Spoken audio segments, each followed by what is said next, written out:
மாண்புமிகு தமிழ்நாட்டின் துணை முதலமைச்சர் அவர்களுக்கு சிறப்பான வரவேற்பு அளிக்கப்பட்டு வருகிறது. மாண்புமிகு அமைச்சர்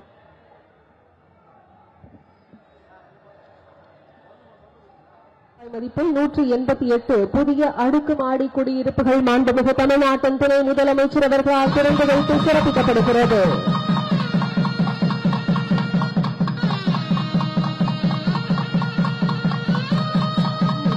பார்வையிட உள்ளார்கள்.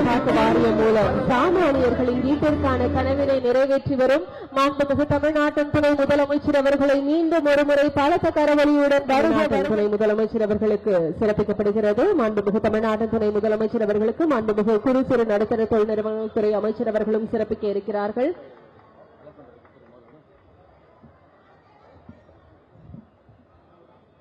தமிழ்நாடு நகர்ப்புற வாழ்விட மேம்பாட்டு வாரியத்தின் மூலம் பயனாளிகளுக்கு வீட்டினை வழங்கி வரும் மாண்புமிகு தமிழ்நாட்டின் துணை முதலமைச்சர் அவர்களுக்கு சிறப்பிக்கப்படுகிறது. அன்புடன் கேட்டுக்கொள்கிறோம்.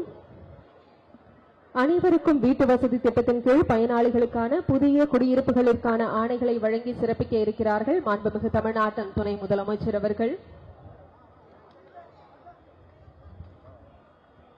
தமிழ்நாடு நகர்ப்புற வாழ்விட மேம்பாட்டு வாரியம் கோட்டம் 3 வேம்புலியம்மன் கோவில் திட்ட பகுதியை சேர்ந்த பயனாளிகள் வருகை தர இருக்கின்றனர். மேம்பாட்டு வாரியத்தால் வழங்கப்படும் வீடுகள் குடும்ப தலைவிகளின் பெயரில் வழங்கப்படும் என அறிவித்து செயல்படுத்தி வருகிறது திராவிட மாடல் அரசு.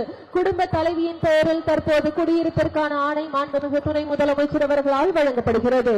மாரியம்மாள் அவர்கள் ஆணையினை பெற்றுக் கொள்கிறார்கள். தொடர்ந்து புஷ்பா ராஜா அவர்களை அன்புடன் அழைக்கிறோம்.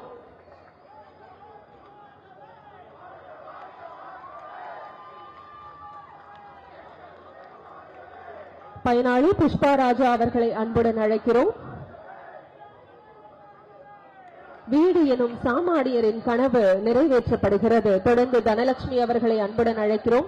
தனலட்சுமி ராஜமாணிக்கம் இவர்களுக்கான குடியிருப்பு ஆணை பெற உள்ளார்கள். இவருக்கு கைத்தட்டல்களை நாம் வாழ்த்துக்களாக தெரிவிக்கலாம்.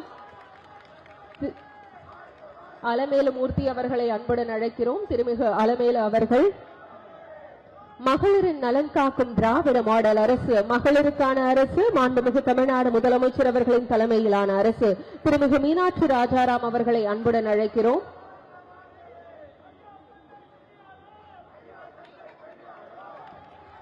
தொடர்ந்து திருமிகு சாந்தா கிருஷ்ணமூர்த்தி அவர்கள்.